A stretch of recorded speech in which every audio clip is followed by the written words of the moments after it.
and welcome to no.gowild. This week we are exploring the magical Island of Skye at the very north of Scotland. We'll be going on a few different adventures this week. We're hoping to walk some of the hills and mountains here, so we'll take you along on that journey. And we're also going to do a boat trip out into the sea here and into the mountains over there.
During our stay, we made the ascent of two mountains. This is the first one that we went to. It's a beautiful mountain called Blavan. It's one of the cooling outliers and it was majestic. To plan for our trip, we looked at the route, took a map and compass, looked at the weather, took lots of food and water, some spare clothes, a map and compass, and we had a good day out. It was really tiring. We also made sure that we had the correct clothing, so we had warm layers and we had waterproofs, as you've seen in our previous video on clothing and layering, so we were fully prepared. We were prepared for full-on Scottish Skye island weather. However, we ended up getting, as you can see, quite a lovely sunny day. It was really sunny and we were quite warm, and the view was spectacular, with lots of majestic, beautiful views and some exposure, as you can see in the picture here. And these are some shots from the summit. And it was about this time and on the descent that the wind really picked up, and as you can see here, I'm about to go down, and this is walking down further on after Nana's hat had blown off.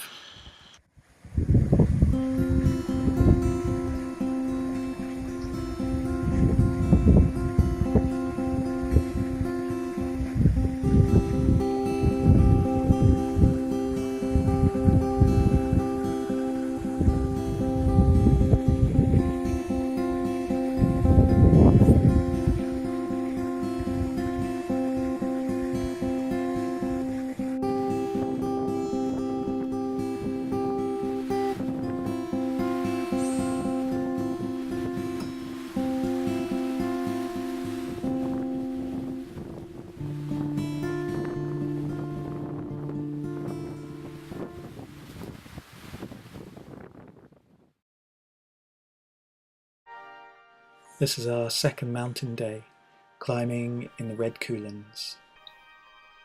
We had beautiful weather for this one as well, and it was spectacular.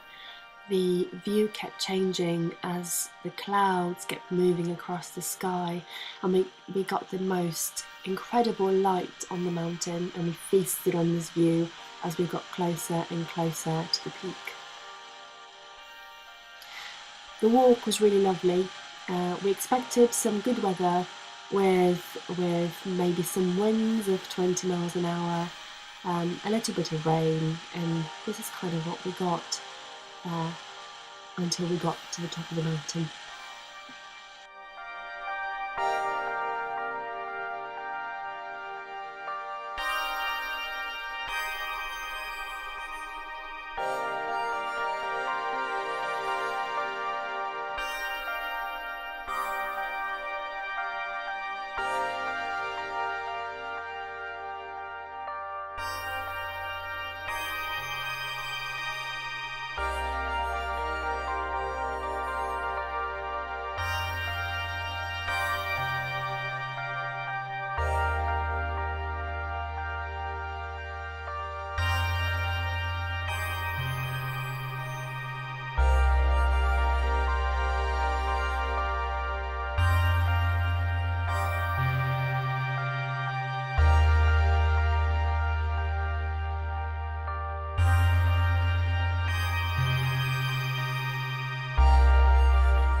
You look at me, with your face of stone, wrinkled crevices overfilling with wisdom. What you hold I do not know, yet I know the power you hold over me. I walk your surface giving thanks for being able to touch your wounds. I breathe in deeply the pines you have birthed. I admire the flutter of the butterfly's wings, the song of the cricket, the dance of the lizard, the grace of the deer which revealed itself to me. Soul does not speak in words. Soul speaks clearly through you.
Yeah? Yeah. You look tiny on this landscape. Good. Wow.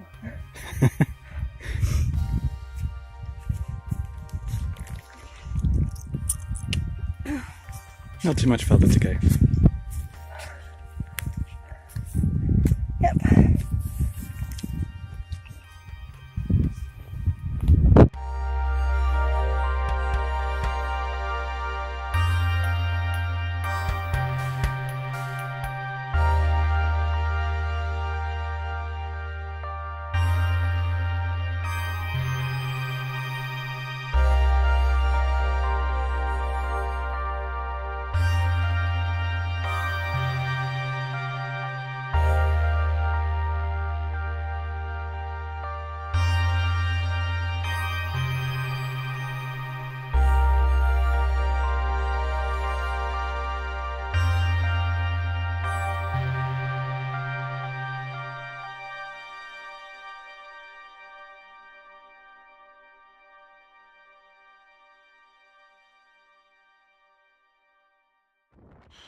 As we approached what we thought was the summit of the mountain, and transpired to be a bit of a false summit with a small cairn, the clouds really came over and the wind picked up, and we were looking at something like 40 to 50 mile an hour gusts of wind coming across. And this wasn't a problem until we came further on and reached a small narrow ridge. The ridge was so narrow, with a precipitous drop on either side, and the wind was so strong we didn't really know how the balance was going to go. We had to be quite careful and calculate our steps so we didn't plunge either side to what would have been quite a disaster.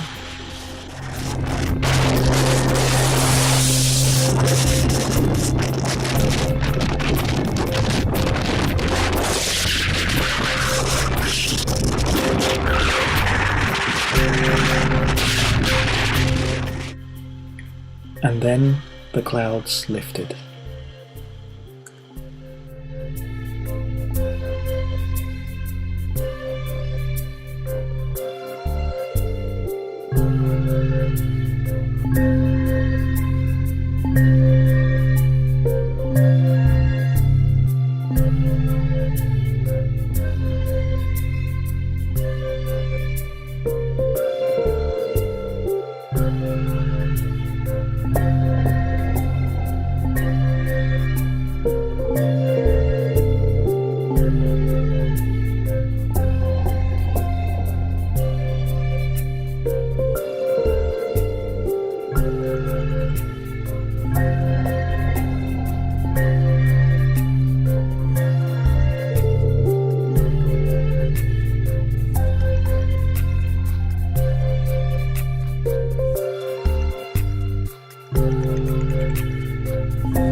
While we were on Skye, we had plenty of opportunity to explore the beautiful coastline, which was extremely rugged and full of different features, caves and coves, to climb in and out of and over and in between, with lots of birds and sea life to explore.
People that build their houses inland. People that buy a plot of ground shaped like a house and build a house there, far from the seaboard, far from the sound of water sucking the hollow ledges. Tons of water striking the shore. What do they long for as I long for? One salt smell of the sea once more. People the waves have not awakened, spanking the boats at the harbour's head. What do they long for as I long for, starting up in my inland bed, beating the narrow walls and finding neither a window nor a door, screaming to God for death by drowning, one salt taste of the sea once more.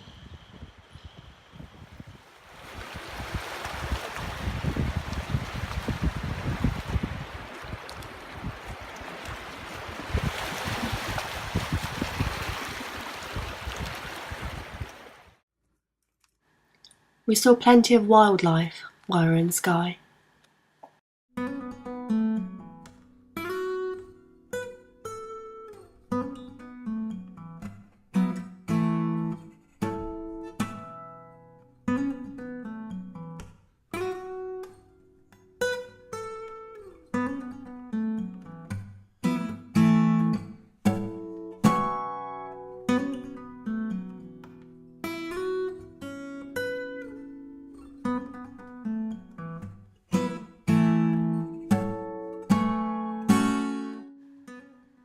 Scotland is a magical place, full of folklore and legends.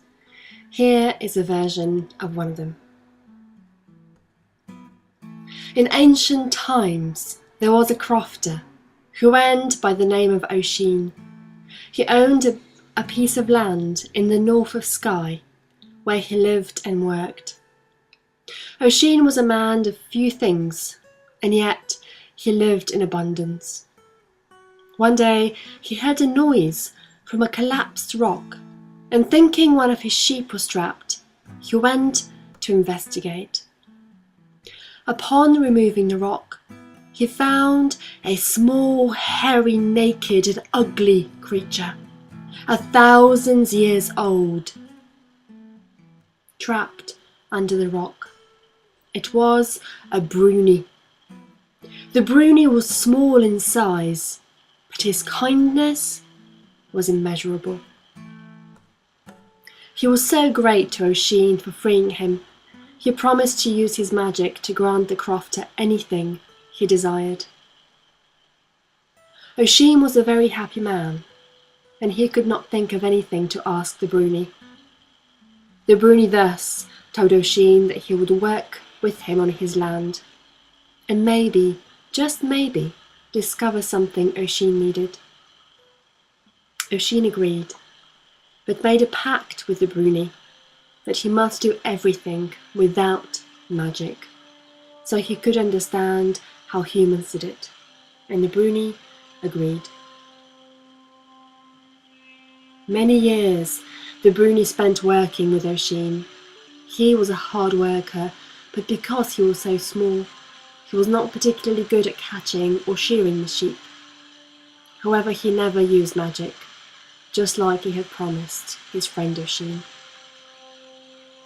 Time passed, as time often does, and Oisin married a bonny lass and had a wedding party, lasted 7 days and 7 nights, in which the little broonie and his friends played music and danced merrily. After the wedding, the broonie told Oisin that he must leave for many years to take care of some things in the broonie world. Oisin's heart pained to see his true friend grow, but he bid him farewell. Time passed, as time often does, and the broonie returned to Oisin's lands, only to find them unkempt, and Oisin gone. Confused and worried, the broonie asked his another landowner where the crofter was. The broonie was devastated. Oisin and his wife had died while he was away. With a heavy heart, the brownie decided he wanted to do something to dedicate to his friend who was no more, but he was too small to restore the land to its former glory without the crofter's help. The broonie climbed the tallest cliffs in the land and decided to carve it away and build a monument dedicated to his true friend. He could have simply cast a spell over the land and the rock and created everything he desired, but he remembered Oisin's words about doing everything without magic. Thus, he gathered his tiny Bruni tools and dedicated the rest of his life to chiselling away the rock in the shape of Oisin looking over the land with his wife sitting behind him. You will see this majestic gift to his friend when you go and visit the Trottenish peninsula of Skye. It stands majestically as the old man of Storr, and if you look and listen closely behind the falling rocks there, maybe you will see the Bruni, still mourning the loss of a good friend.